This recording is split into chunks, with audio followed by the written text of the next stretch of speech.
Infertility के cases आजकल हम देख रहे हैं कि बहुत ज़्यादा बढ़ रहे हैं, ऐसा क्यों हो रहा है? अनु, ये बहुत सही क्वेश्चन आपने पूछा है, क्योंकि आजकल डे टू डे प्रैक्टिस में हम ये देखते हैं कि इनफर्टिलिटी के केसेस जो है वो बढ़ रहे हैं। और इंडिया में ग्लोबली अगर हम देखें, अगर हम आंकड़े देखें तो 27.5 बिलियन पीपल्स ऐसे हैं जो कि इनफर्टाइल हैं। जी। और ये रेट जो है ये थोड़ा टाइम से बढ़ता ही जा रहा है। अब इनफर्टिलिटी है क्या, सबसे पहले इसको डिफाइन करूंगी। अगर एक मेल और फीमेल पार्टनर में फीमेल पार्टनर गर्भ धारण नहीं कर पा रही है या फिर कंसीव नहीं कर पा रही है तो उसको इनफर्टिलिटी कहा जाता है। अब WHO क्या कहता है इसके बारे में, इसको थोड़ा सा जानेंगे। एज़ पर WHO, इनफर्टिलिटी के जो केसेस होते हैं उसमें अगर एक मेल और फीमेल पार्टनर 12 महीने या 12 महीने से ज़्यादा समय यानी 12 से 15 महीने तक अगर बेबी प्लान कर रहे हो, उसके लिए ट्राई कर रहे हो, कंसीव करने के लिए ट्राई अगर फीमेल पार्टनर कर रही हो और गर्भ धारण नहीं कर पाती है तो उसको इनफर्टिलिटी कहा जाता है।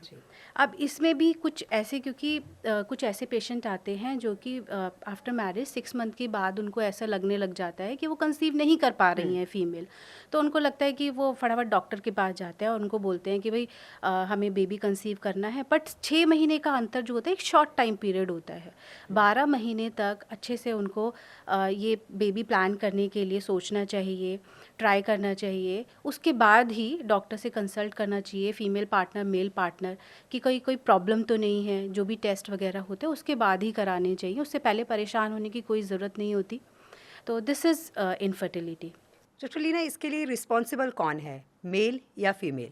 अनु, इनफर्टिलिटी के लिए हमारी इंडियन सोसाइटी में ज़्यादातर फीमेल को ही रिस्पॉन्सिबल माना जाता है। ये अभी से नहीं, पहले से ही चली आ रही है प्रथा। इवन इनफर्टिलिटी नहीं, कोई भी हेल्थ इश्यू या कोई भी नेगेटिव थिंग लाइफ में चल रही होगी ना, उसके लिए फ़ीमेल को ही रिस्पॉन्सिबल माना जाता है, जबकि ऐसा नहीं है। हेल्दी कंसेप्शन के लिए मेल और फीमेल पार्टनर दोनों ही इक्वली रिस्पॉन्सिबल होते हैं। गर्भ धारण करने के लिए, एक हेल्दी चाइल्ड के लिए और एक हेल्दी कंसेप्शन के लिए अगर एक हेल्दी स्पर्म की ज़रूरत होती है तो एक हेल्दी ओवम की ज़रूरत होती है। और ये दोनों कैसे पॉसिबल होंगे? अगर आप मेंटली, आप फिजिकली तो है ही, आपके सारे जो है रिप्रोडक्टिव ऑर्गन्स जो है मेल और फीमेल की बॉडी में एक तो सही होने चाहिए, दूसरा जो है आप मेंटली भी हेल्दी होने चाहिए। तो उसके बाद ही कंसेप्शन जो है, फर्टिलिटी रेट जो है तभी ही इम्प्रूव हो सकता है। तो इसके लिए दोनों ही रिस्पॉन्सिबल होते हैं। इनफर्टिलिटी के केसेस हम देख रहे हैं कि दिन ब दिन बढ़ते ही जा रहे हैं, तो इसका मेन कारण क्या है? मतलब किस वजह से ये ऐसा हो रहा है? देखिए, ये तो है ही कि इनफर्टिलिटी के केसेस बढ़ते जा रहे हैं। सबसे पहले हम एक हेल्दी कंसेप्शन जो है उसके बारे में जानेंगे कि एक्चुअल में होता क्या है हमारी बॉडी के अंदर, फीमेल की बॉडी के अंदर हेल्दी कंसेप्शन होता क्या है। ब्रेन जो होता है हमारा, वो सुप्रीम अथॉरिटी होता है। सारे हमारे बॉडी के हार्मोन्स के जो चेंजेस होते हैं, किस समय पे कितना हार्मोन कितनी क्वांटिटी में रिलीज़ करना है, हमारा ब्रेन ही डिसाइड करता है। हमारे ब्रेन के अंदर होता है हाइपोथैलेमस, एक ऑर्गन होता है जो कि डिफरेंट हार्मोन सिक्रीट करता है। ये मैं फीमेल की बॉडी के बारे में बता रही हूँ। अब इसमें क्या होता है कि हाइपोथैलेमस फीमेल की बॉडी के अंदर, फीमेल की एक साइकिल होती है, मेंस्ट्रुअल साइकिल होती है, वो हर महीने आती है। अब उसको रेगुलेट कौन करता है? उसको हाइपोथैलेमस रेगुलेट करता है। हाइपोथैलेमस हर महीने कुछ हार्मोन सिक्रीट करता है जो कि ओवरी जो होती है, फीमेल की बॉडी के अंदर जो ओवरी होती है वो उसको स्टिमुलेट करती है और उसके अंदर जो है एक एग रिलीज़ करती है। 14th डे पे ओव्यूलेशन होता है। प्रॉपर हार्मोन्स आने चाहिए इस बीच में, तभी ओव्यूलेशन होगा, एक हेल्दी ओवम जो है वो रिलीज़ होगा ओव्यूलेशन के दौरान। उसके बाद वो ओव्यूलेशन अगर कंसीव होगा, कैसे होगा? अगर एक स्पर्म जो है वो ट्रैवल करता है through vagina, uterus and fallopian tube. अब ये देखिए, जो स्पर्म है और जो ओवम है उसका फर्टिलाइजेशन कहाँ पर होगा? वो फेलोपियन ट्यूब में होगा। पहले ओवम जो है वो ओवरी से निकलती है, फेलोपियन ट्यूब में ट्रैवल करती है, वहाँ पर फर्टिलाइजेशन होता है स्पर्म और ओवम का। सेल्स जो है वो डिवाइड होने लग जाती है और उसके बाद जो है यूट्रस के अंदर इम्प्लांटेशन होता है। जो बीज होता है वो गर्भ के अंदर जड़ पकड़ लेता है, या फिर मैं कहूँगी इम्प्लांटेशन हो जाता है। वहाँ से जो है एक हेल्दी कंसेप्शन स्टार्ट होता है और उसके बाद आगे की जर्नी जो प्रेगनेंसी की है वो स्टार्ट होती है। अब इस सारे के सारे चक्र में, अब ये देखिए एक पूरा सर्किट है, ये एक नेचर ने एक सर्किट डेवलप कर रखा है, ये कुदरत का एक स्टेप बाय स्टेप प्रोसेस है। अब देखिए लाइट कैसे आएगी? एक पूरा सर्किट है। अगर इलेक्ट्रिसिटी वायरिंग में कहीं पे भी कोई प्रॉब्लम होगी ना तो लाइट नहीं जलेगी। इसी तरह से हमारी बॉडी के अंदर, फीमेल की बॉडी के अंदर अगर कहीं पे भी इस पूरे के पूरे कनेक्शन में, पूरे सर्किट में अगर कहीं पे भी प्रॉब्लम होगी, चाहे वो ओवरी में हो, चाहे वो हार्मोन से ले लेते हैं, अगर वो हार्मोन्स में प्रॉब्लम हो जो कि स्ट्रेस की वजह से हो सकती है, चाहे वो ओवरी के अंदर प्रॉब्लम हो, फैलोपियन ट्यूब में हो, यूट्रस में हो, वेजाइना में हो, यहाँ पर कहीं पे भी अगर प्रॉब्लम होगी तो एक कंसेप्शन जो है, एक फर्टिलाइजेशन जो है वो नहीं हो पाएगा। अब ये तो मैंने फीमेल की बॉडी के बारे में आपको बताया। मेल भी उतने ही रिस्पॉन्सिबल है, जैसे मैंने कहा। अगर मेल के स्पर्म काउंट में या स्पर्म की क्वालिटी में, मोबिलिटी में कोई भी प्रॉब्लम होती है, तब भी फर्टिलाइजेशन और एक हेल्दी कंसेप्शन जो है वो नहीं हो पाता। उसके भी बहुत सारे कारण होते हैं जिसकी वजह से जो है एक हेल्दी कंसेप्शन नहीं हो पाता। वैसे जैसे देखा जाता है, अगर एज रिलेटेड बाकी के जो कॉजेज़ हैं, जो भी कारण है, अगर हम डिटेल में देखेंगे तो इसमें तो एक एज हो गया, दूसरा है स्ट्रेस फैक्टर। स्ट्रेस बहुत ही ज़्यादा इंपॉर्टेंट होता है हमारी लाइफ में, जो हम लेते रहते हैं। स्ट्रेस की वजह से, एज की वजह से और डिफरेंट रिप्रोडक्टिव सिस्टम जो है फीमेल या फिर मेल, इन दोनों के शरीर में अगर इसमें कोई प्रॉब्लम होगी तब भी हेल्दी कंसेप्शन नहीं हो पाता। डॉक्टर लीना, पहले जो शादियाँ ना वो 22 या 23 साल की उम्र में हो जाती थी, और अब जो है अब हम देखते हैं कि 30+, 32, 33, इवन 38 तक होती हैं। बहुत लेट शादियां हो रही हैं क्योंकि सबको ऐसा लगता है कि पहले सेट हो जाएं, फिर शादी करेंगे, फिर बेबी प्लान करेंगे। एक तो वैसे शादी आपकी लेट हुई, फिर आपने बेबी भी लेट प्लान किया, तो क्या ये भी एक मेन कारण हो सकता है? अनु, ये बहुत ही इम्पॉर्टेंट कारण है। एज जो होती है ये बहुत ही इम्पॉर्टेंट फैक्टर होता है इसके पीछे।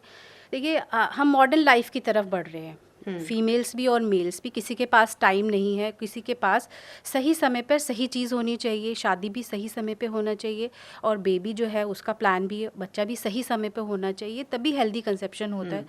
अब ये क्या है कि जो एज है हमारी फीमेल की बॉडी के अंदर 20 से लेके 30 साल जो होता है वो हाई फर्टाइल पीरियड होता है।